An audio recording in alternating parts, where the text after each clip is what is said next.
하겠습니다. 베드로전서 4장 7절 8절입니다. 제가 읽겠습니다. 만물의 마지막이 가까이 왔으니 그러므로 너희는 정신을 차리고 근신하여 기도하라. 무엇보다도 뜨겁게 서로 사랑할지니 사랑은 허다한 죄를 덮느니라. 아멘.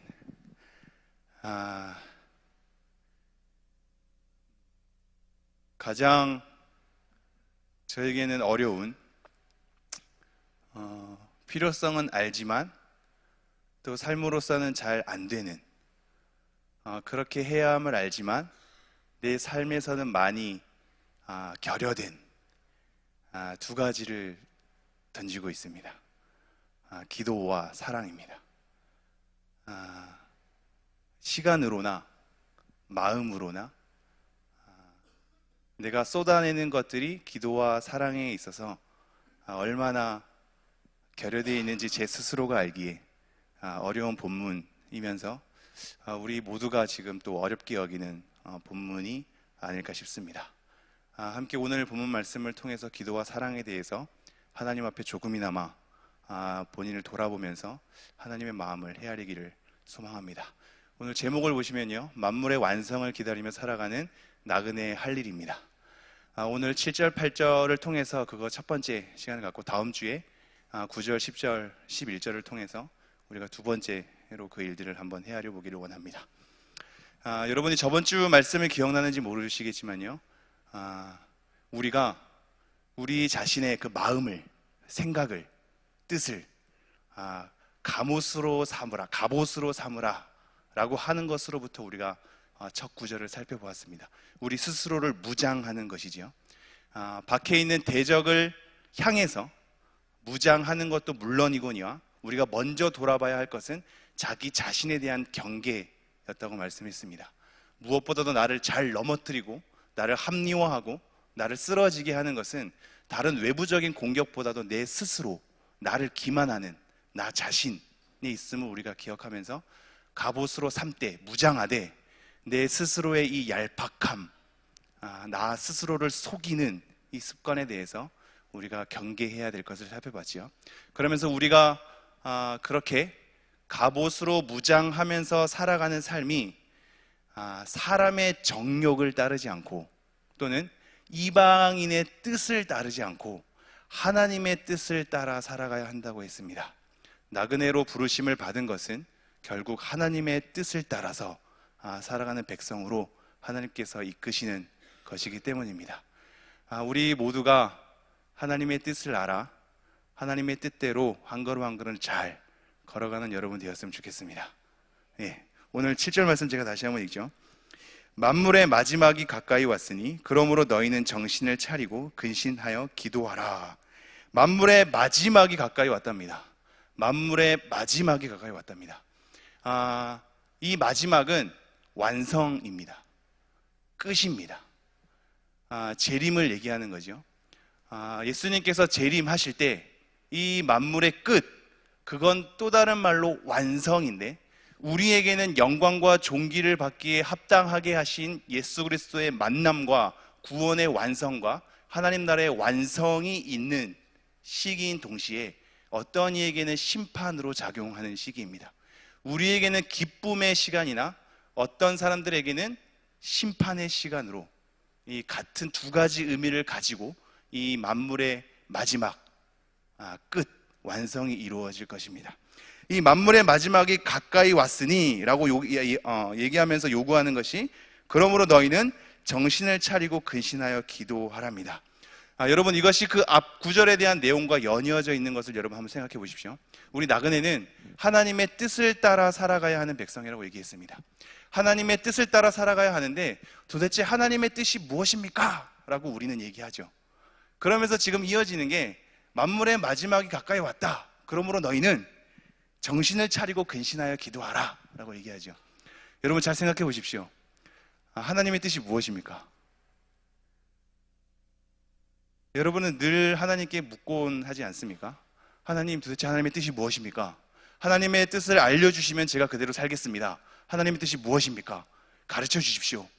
우리가 늘 기도하나 하나님은 늘 침묵하시지 않습니까? 그 가운데에서 하나님의 뜻을 찾아가는 과정이 너무 어렵다 보니 하나님의 뜻을 잘 몰라서 어떻게 살아가야 할지 모른다는 것으로 내 스스로의 삶을 핑계하진 않는지요. 그럼 여러분 잘 생각해 보십시오. 여러분이 하나님의 뜻에 대해서 물을 때에는 어떠한 일에 있어서 선택하거나 앞으로 일어날 일에 대해서 내가 알기 원할 때 하나님의 뜻은 무엇입니까? 라고 물은 것을 우리가 볼 수 있습니다. 그렇지 않나요? 하나님, 이 사업을 해야 할까요? 말까요? 하나님, 여기서 이렇게 예배를 드려야 될까요? 말까요? 하나님, 저 사람을 만나야 될까요? 말까요? 하나님, 어떻게 해야 하나요? 가르쳐 주시면 그대로 하겠습니다. 이러한 수많은 질문들, 어떤 선택의 갈등 속에서 내가 어떤 것을 선택해야 할지 하나님께서 기뻐하시며 옳은 것이며 내가 잘 되는 길인지, 그리고 내가 앞으로 가야 할 길들 가운데 내가 너무나 모르겠어서 앞으로 가야 할 길을 하나님이 알려주신다면 내가 그것을 선택해서 그 길을 걸어갈 텐데 내가 너무나 모르겠으니 하나님 제발 알려주십시오. 내가 어떤 길을 걸어야 합니까? 내가 어떤 것을 선택해야 합니까? 라고 우리는 질문을 하게 되죠. 우리가 선택하게 될 때 알지 못하는 앞길에 대해서 어떤 길을 걸어가야 할지를 놓고 하나님의 뜻을 묻곤 합니다. 그렇지 않습니까? 그러고는 늘 하나님의 침묵을 경험하지요. 그러고 나서 묻는 걸 멈추기 시작하고 우리는 모르니까, 어떻게 살아가야 할지 모르니까 우리의 뜻대로나 주위에서 요구한 대로 걷기 시작하죠. 그러나 여러분, 재미난 것은 하나님의 뜻이라고 할 때 이 뜻이 강조되는 모든 단어 속에서는 사실 하나님은 명확하게 드러내고 있습니다. 오늘 본문이 하나님의 뜻을 따라 살아가는 나그네에 대한 삶을 요구하면서 만물의 마지막이 가까이 왔다, 그러므로 너희는 정신을 차리고 근신하여 기도하라 라고 얘기하고 있죠. 여기서 하나님의 뜻은 무엇일까요? 정신을 차리고 근신하여 기도하는 것입니다. 이 차이점이 여러분 마음에 조금 분별이 되시나요? 잘 생각해 보십시오. 항상 기뻐하라, 쉬지 말고 기도하라, 범사에 감사하라. 이것은 예수 그리스도 안에서 너희를 향하신 하나님의 뜻이니라. 하나님의 뜻은 이것이니 거룩하라. 그죠? 우리에게 거룩을 요구하시고 기뻐함과 기도함과 감사함을 요구하시고, 물론 이것은 항상 기뻐하라, 쉬지 말고 기도하라, 범사에 감사하라는 건 우리가 쉽게 생각하지 못하는 굉장히 사실 난해하면서 굉장히 중요한 내용이 포함되어 있습니다. 막연히 늘 기뻐하는 것을 얘기하지 않고 막연히 모든 것을 감사하는 것을 얘기하고 있는 것이 사실은 아닙니다. 이건 나중에 기회가 되면 한번 말씀을 나누어 보죠. 어쨌든 하나님의 뜻은 이것이니라면서 우리에게 명확히 제시하는 것들이 많이 있습니다. 그런데 우리는 이러한 명확히 드러난 하나님의 뜻에 대해선 이미 알지만 잠시 묻혀두고 우리가 앞길을 어떻게 걸어가야 할지 점치는 쪽으로, 어떤 것을 선택해야 할지 우리가 잘 되며 하나님이 기뻐하시는 것을 점치는 쪽으로 하나님의 뜻을 자꾸 요구하게 되죠. 그러나 성경에서는 그러한 부분에 있어서 그렇게 많이 얘기하고 있지 않다라는 사실입니다. 이것은 우리에게 무엇을 얘기할까요? 성경에서 얘기하는 하나님의 뜻, 명확하게 우리에게 제시하는 하나님의 뜻대로 생활을 하다 보면 우리의 삶 속에서의 선택이라는 것, 앞길을 걸어가는 것에 대해서는 어느 정도 분별이 가능하기 때문입니다. 동의하십니까? 동의가 안 되시는군요. 예를 들어서 이런 거죠. 누구랑 싸워서 사이가 안 좋고 누구의 잘잘못에 대해서 가리고 싶어하고 그 사람이랑 어떻게 해야 될지 고민이 되고 갈등이 되겠죠. 하나님, 이 사람이랑 어떻게 해야 될까요? 하나님, 이 사람이랑 어떻게 제가 나아가야 할까요? 라고 얘기를 할 때 하나님은 구체적인 방법을 세세하게 여러분에게 어떠한 음성으로나 마음의 부담감으로 굳이 알려주지 않으셔도 됩니다. 왜냐하면 서로 용서하고 사랑할 것에 대해서 하나님이 이미 근본적인 뜻을 우리에게 가르쳐 주었기 때문입니다.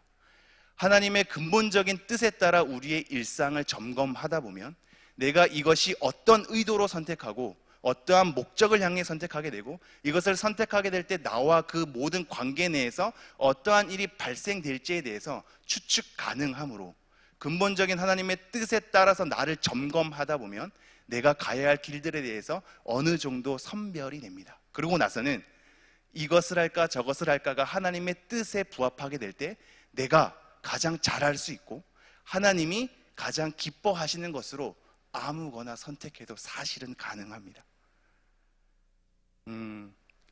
이 부분에 대해서 많이는 설명하지 않으려고 했는데요. 제럴드 시처라는 사람이 쓴 하나님의 뜻이란 책을 시간 나면 한번 읽어보십시오. 하나님의 뜻이라는 제럴드 시처라는 사람이 쓴 책이 있습니다. 그 책에서 말하는 부분이 일맥상통합니다. 우리는 어떠한 미래에 있어서 정해진 한 길을 찾으려고 그렇게 갈등하며 번민하며 하나님의 뜻을 구하지만, 사실상 하나님의 뜻과 부합한 모든 길이 다양하게 펼쳐질 수 있음을 얘기하는 책이거든요. 한번 읽어보십시오. 제가 다시 한번 본절 읽도록 하겠습니다. 7절입니다. 만물의 마지막이 가까이 왔으니 그러므로 너희는 정신을 차리고 근신하여 기도하라. 하나님의 뜻을 일러주고 있습니다. 우리가 나그네 된 백성 속에서 만물이 가까이 왔기 때문에, 만물의 완성이 가까이 왔기 때문에 우리가 하나님의 뜻을 따라서 사는 삶이 되어야 하는데, 그 삶 중에 중요한 것을 하나 언급하기를 정신을 차리고 근신하여 기도하라 라고 얘기를 하고 있습니다. 정신을 차리고 근신하여 기도하랍니다. 여러분, 우리 모두 정신을 차립시다. 네. 정신을 차렸으면 좋겠습니다. 제 스스로에게 하는 말입니다. 조상은 정신을 차려야 한다 라는 말을 저에게 적용할 수 있을 것입니다. 이 정신이란 말이 사실 마음, 뜻이라는 단어로도 다 번역이 되거든요. 우리가 3장 8절 말씀 한번 볼까요? 3장 8절. 자막은 준비 안 돼 있습니다. 한번 말씀을 보시죠. 함께 읽도록 하겠습니다. 시작.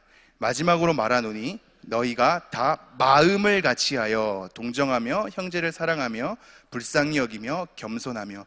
이 마음이란 단어입니다. 마음이란 단어, 이게 동일한 단어로 되어 있거든요. 조금은 다르긴 하지만요. 다시 넘어오죠. 7절. 만물의 마지막이 가까이 왔으니 그러므로 너희는 정신을 차리고입니다. 이 정신이라는 단어에 마음이라는 것으로, 뜻이라는 것으로 번역이 가능한데, 이것과 함께 사실 정신을 차리고가 한 단어거든요. 이게 구원하다, 보존하다, 지키다 라는 단어가, 두 단어가 같이 결합되어 있는 겁니다. 한마디로 뭐냐면 우리의 마음과 생각과 뜻을 지키는 것, 그것을 보존하는 것, 때로는 더 나가서 우리의 마음, 이 생각에 대해서 구원하는 것입니다.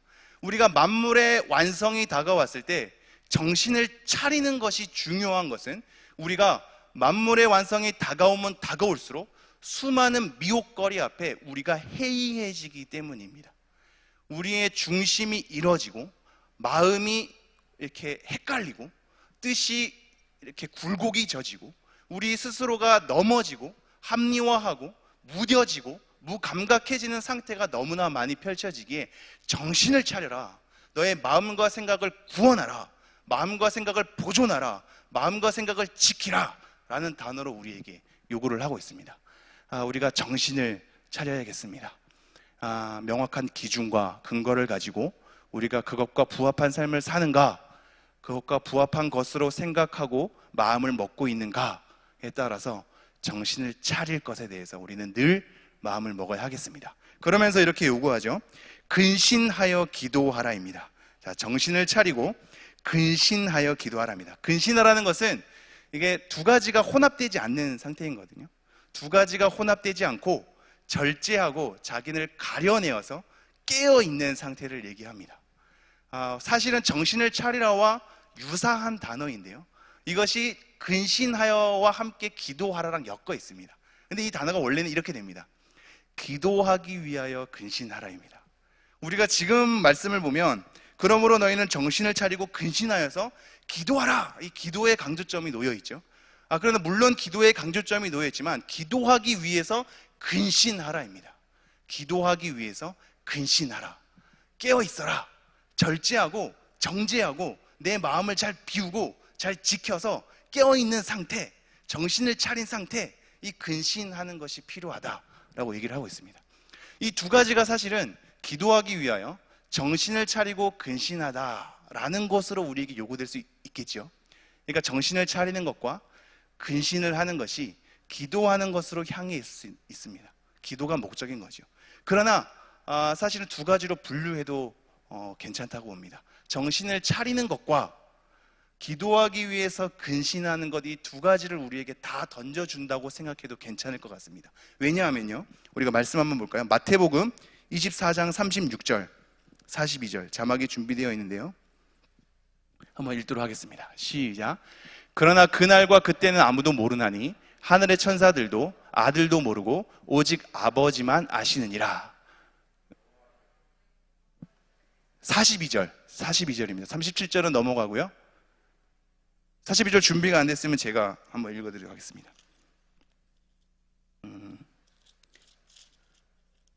있나요? 예, 시작. 그러므로 깨어 있으라. 어느 날에 너희 주가 임할는지 너희가 알지 못함이니라. 지금 아버지도 모르고 아들도 모른다. 아버지만 아시고 아들도 모르느니라 얘기하면서 어느 때와 어느 시기인지 모른다는 것을 언급하시면서 결국 이제 이게 마지막 재림 때가 아닙니까? 그러면서 깨어 있으라 라고 얘기하죠. 재림과 관련해서, 종말과 관련해서 깨어 있으란 단어가 우리에게 늘 나와 있습니다. 비슷한 구절로요, 데살로니가전서 5장 4절 6절 보겠습니다. 데살로니가전서 5장 4절 6절 함께 읽겠습니다. 시작.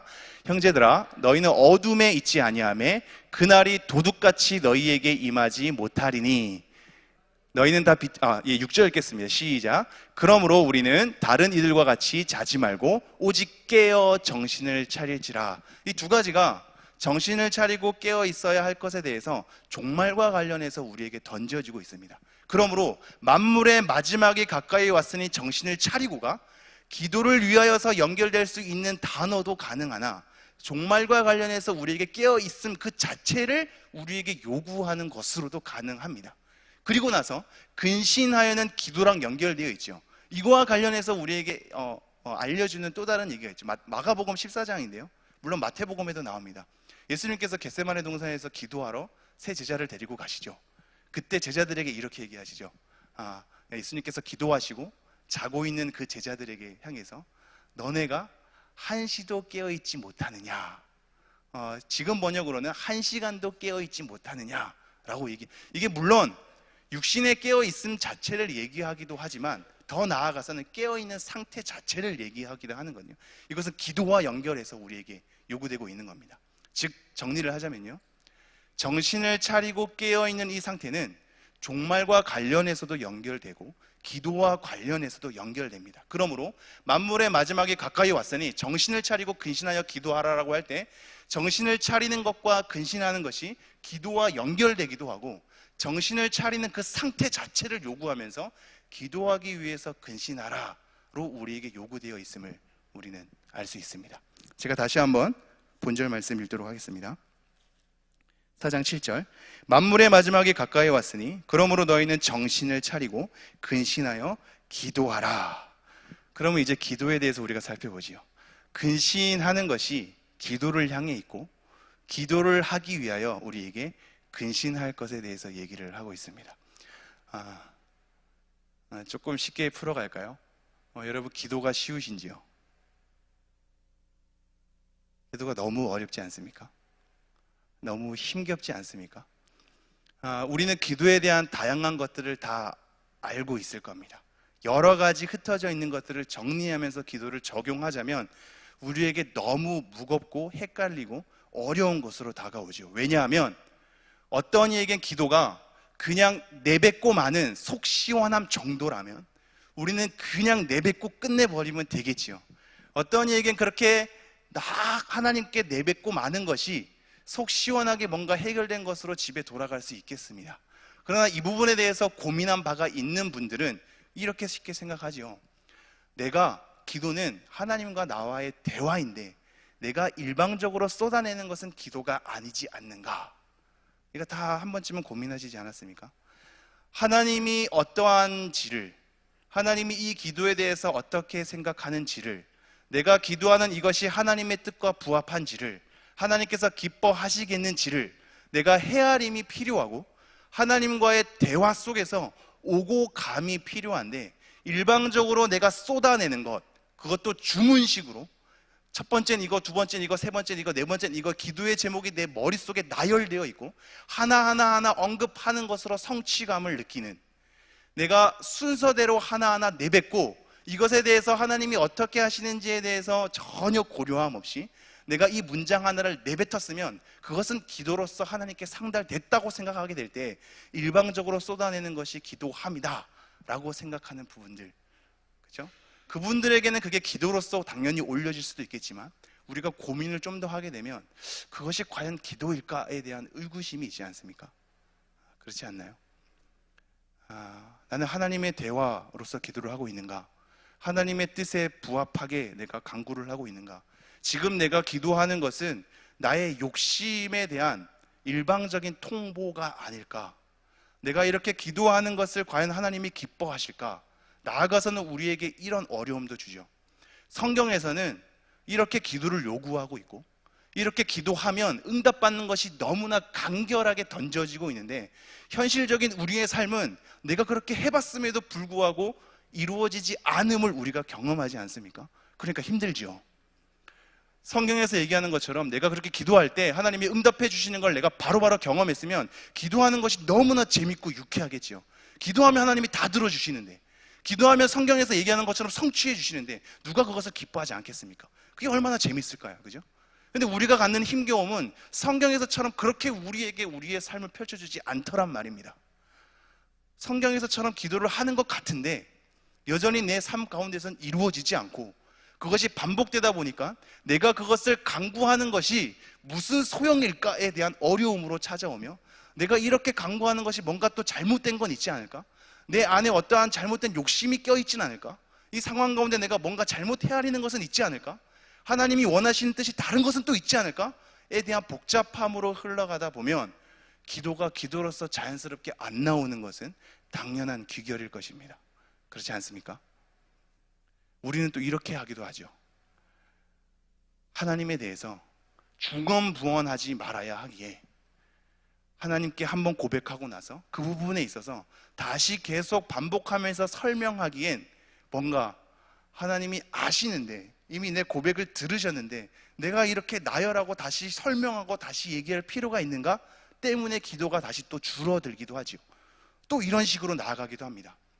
대화인 것도 알고 하나님의 뜻을 구하는 것도 알고 하나님께서 기뻐하시는 대로 우리가 찾아야 할 것도 알아서 내 욕심을 제거하고 여러 가지 상황을 살피다 보면 우리가 그냥 내뱉는 것이 아니라 생각하고 마음을 헤아리는 하나님과의 깊은 교제가 있어야 하는데 이 깊은 교제를 추구하면서 우리는 온갖 잡생각으로 흐르게 되고 그러다 보면 기도가 입에서 흘러나오지 않게 되고 어느덧 기도를 하지 않는 나 자신을 발견할 때가 있지 않습니까? 그러면서 이렇게 얘기하죠. 기도줄이 안 잡혀서, 그죠? 기도를 하게 되는 마음의 상태, 이 예배의 분위기 상태, 이것이 준비되어야 되는데 그것이 되지 않기에 터져 나오지 않는 이 상황 자체에 대해서 우리가 짜증을 내고 기도할 수 있는 어떤 분위기를 만들어야지만 기도하는 식으로 우리가 나아갈 때가 많지 않습니까? 여러분 금요 기도회를 생각해 보십시오. 여러분 개인 여러 가지 새벽 기도 마치고 난 다음에 개인 기도를 생각해 보십시오. 기도하는 건 나 자신에게 달려있는데 분위기나 여러 가지 시스템에 그 핑계를 댈 때가 있지 않습니까? 정작 나에게 문제가 있을지도 모르는데, 그죠? 우리는 그러한 분위기와 상황, 여러 가지 상태를 해야 하니라 기도가 잘 안 되는 것을 보게 되죠. 제가 그렇습니다. 기도가 너무 힘드네요. 어렵습니다, 저에게. 이것이 저에게 핑계로만 되지 말아야겠죠. 기도해야겠죠. 그러나 어려운 건 사실입니다. 하나님 어떻게 해야 됩니까? 이 어려움을 어떻게 풀어야 합니까? 하나님, 내가 정말로 기도가 필요한 사람이고 기도를 해야 할 사람이고 하나님께서 기도하기를 원하시는 것을 내가 알겠는데 실질적으로 눈을 감고 기도를 하자니 잘 생각이 정리가 안 되고 잘 내 입에서 흘러나오지 않으며 졸릴 뿐이고 여러 가지 망상과 복잡한 생각이 나를 딴 곳으로 이끌어갑니다. 어떻게 합니까? 하나님, 기도가 너무 어렵습니다. 이것이 저희 현실적인 고민이며 계속되는 고민이었습니다. 그러나 오늘 한 가지를 얘기하고 있네요. 뭐라고 얘기하고 있죠? 기도하기 위하여 근신하라. 여러분, 이것은 저에게는 굉장히 의미가 있습니다. 기도는 저절로 되는 것이 아니며 복잡함을 다 안고 가서 기도를 하려고 태도를 취했을 때 그것이 막 되어지는 것도 아니고 여러 가지 정리되지 않는 나의 생각과 나의 삶과 나의 정황들을 하나님께 다 끌고 와서 요술 부리듯이 뭔가 다 풀어지도록 뭔가 술술 나오도록 그렇게 인도되는 것이 아니라 기도하기 위하여서는 근신함이 필요하다고 얘기하고 있습니다. 절제함으로, 깨어 있음으로 우리를 정리하고 생각을 정리하고 마음을 정리하는 근신함이 필요하다고 얘기하고 있습니다. 너네가 만물의 마지막이 가까이 왔으므로 기도하기 위하여 근신하라. 우리의 근신은 기도를 향해 있고 기도를 하기 위해서는 근신함이 필요한 겁니다. 여러분, 찬양이 찬양으로 드려지려면 여러분 안에 하나님과의 관계가 정리되어 있어야 합니다. 정리되지 않은 채 와서 찬양이 흐른다고 찬양이 저절로 되지 않는 거죠. 여러분의 삶이 정리되지 않고 근신되지 않는데 와서 기도의 자리에 있다고 기도가 술술 나오지 않겠지요. 근신함이 필요한 겁니다. 우리가 함께 근신했으면 좋겠습니다. 우리의 삶을 깨어 있음으로, 우리의 마음과 생각을 절제하고 정리함으로 우리가 정신을 차려서 기도하기 위하여서 근신하는 삶이 우리에게 있었으면 좋겠습니다. 제가 다시 한번 4장 7절 읽겠습니다. 만물의 마지막이 가까이 왔으니 그러므로 너희는 정신을 차리고 근신하여 기도하라. 8절 함께 읽어보도록 하겠습니다. 시작.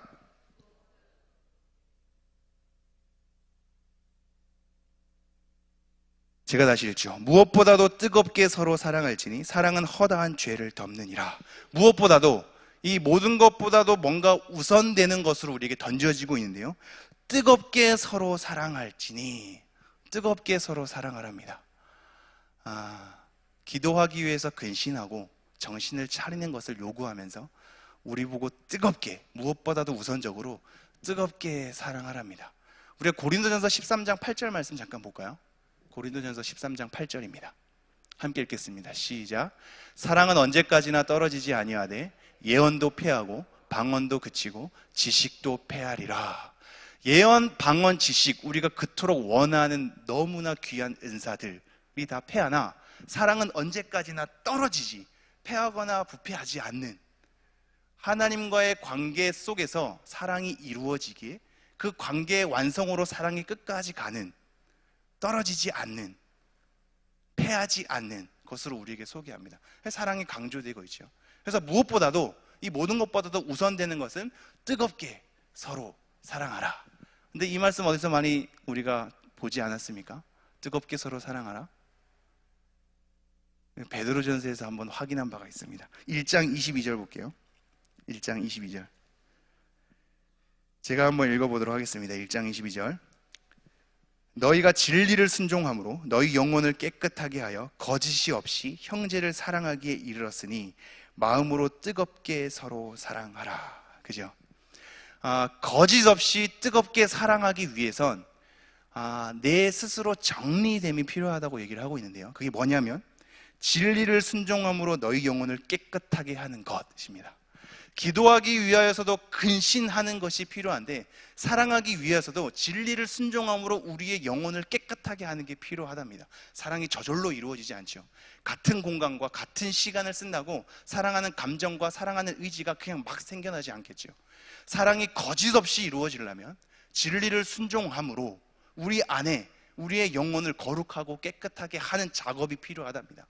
내가 가지고 있는 관점, 생각, 스타일, 추구하는 것, 이 모든 것이 남과의 차이를 통하여서 같이 동질감으로 엮어지는 작업이 끊어지지 않게, 너는 너고 나는 나, 너와 나는 다르고 너와 나는 다른 생각, 너와 나는 다른 마음, 너와 나는 다른 위치, 이 모든 것이 함께 엮어가지 않는 것으로 내 스스로 생각된 바, 가치관, 선입관, 그 모든 것, 이 세계관이 있는데 이것이 사랑으로서 올바르게 작용하려면 이것을 깨트려야 한답니다. 진리를 순종함으로 내 안에 내 영혼을 깨끗하게 하는 작업이 필요한 거죠.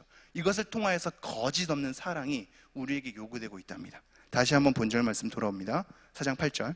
무엇보다도 뜨겁게 서로 사랑할지니 사랑은 허다한 죄를 덮느니라. 여러분, 우리가 사랑하되 뜨겁게, 이게 예전 번역은 열심으로 번역이 되어 있거든요.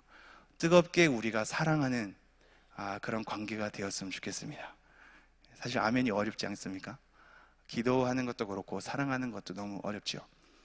그러나 만물의 마지막이 가까이 왔으니 우리에게 계속적으로 요구하고 있습니다. 무엇보다도 서로 뜨겁게 사랑하라. 그 이유가 여기에 있다. 뒷부분입니다. 무엇보다도 뜨겁게 서로 사랑할지니, 왜냐하면, 원래 왜냐하면이라는 단어가 있습니다. 왜냐하면 사랑은 허다한 죄를 덮기 때문이다. 왜냐하면 사랑은 허다한 죄를 덮기 때문이다. 사랑은 허다한 죄를 덮기 때문에 우리 서로 지체들이 서로 뜨겁게 사랑할 것에 대해서 요구를 하고 있습니다. 이것을 여러 다방면으로 우리가 한번 생각해 보죠. 잠언 말씀 한번 보겠습니다. 잠언 10장 12절 한번 읽어볼까요? 시작. 미움은 다툼을 일으켜도 사랑은 모든 허물을 가리느니라. 한번 계속 띄워주시죠. 미움은 다툼을 일으켜도, 미워하니까 서로 다툰답니다. 그러나 사랑은 모든 허물을 가린답니다.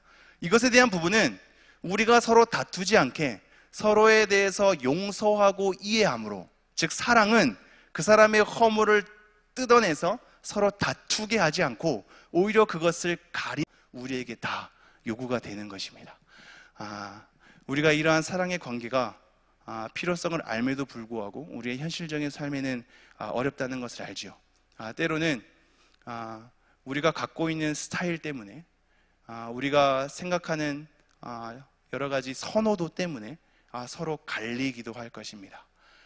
서로 사랑하는 감정이 관계에 따라서 수준이 다를 수도 있겠죠. 가족을 사랑하는 어떤 그 수준과 가족 외의 지인을 사랑하는 수준이 같을 수는 없겠죠. 이것 때문에 우리가 사랑하는 것에 대한 수준을 높게 잡아서 이것이 도달하지 않으면 사랑하지 않는 것처럼 죄책감을 갖지 않아도 되겠죠. 관계에 따라서 그 수준과 깊이와 넓이는 다 다를 수 있을 겁니다. 그러나 우리가 우리의 사랑하는 관계에 있어서 굉장히 경계해야 할 태도는 저 사람이 마음에 들지 않는다에 대한 태도를 제거하는 겁니다. 우리의 마음과 태도가 최소한 그를 축복해주고 그와 하나님과의 관계 내에서 우리가 건강히 지켜가야 하는 관계임을 인식하는 상태, 이러한 상태가 사랑의 첫 출발이 될 수 있겠습니다. 그 사람을 위해서 내가 모든 것을 내놓지 않고, 그 사람의 늘 항상 옆에 붙어 있지 않고, 그 사람이 원하는 것으로 다 들어주지 않고, 이러한 삶이 없다 할지라도 사랑의 관계가 사람의 여러 관계에 따라 이루어질 수 있는 것은 모두가 똑같은 수준과 똑같은 요구로서 우리를 채우고 있지 않기 때문입니다. 그러므로 심각한 죄책감에 시달리는 것도 문제거니와 그것에 대해서 마음에 들지 않는 것으로 규정해버려서 그의 허물이 드러나는 것에 혈안되어 있는 것도 우리가 주의해야 할 것입니다.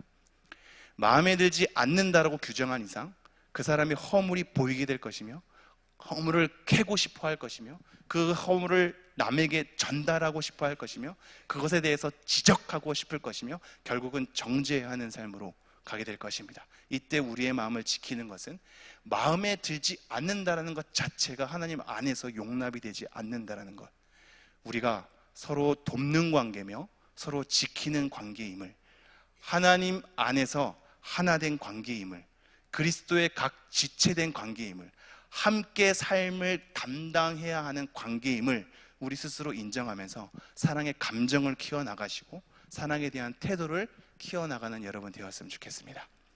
우리에게 두 가지 오늘 요구하고 있네요. 기도와 사랑입니다. 우리에게 가장 결여되어 있는 것일 수도 있고, 어떤 분에게는 엄청난 노력을 요하는 것일 수도 있고, 어떤 분에게는 책임감 있게 수행하고 있는 와중에 있는 것일 수도 있겠습니다. 각자의 처한 삶이 다를 수 있으나 우리가 만물의 완성이 가까운 이때 하나님의 뜻을 따라 살아가는 것이 기도와 사랑으로 우리에게 요구되고 있음을, 그래서 기도하기 위해서 근신해야 하고, 우리가 서로 뜨겁게 사랑하는 이유가 사랑은 허다한 죄를 덮음에 있음을 우리 스스로 마음속에 새기면서 오늘도 조금이나마 노력해보는 여러분 되었으면 좋겠습니다. 기도하겠습니다. 하나님,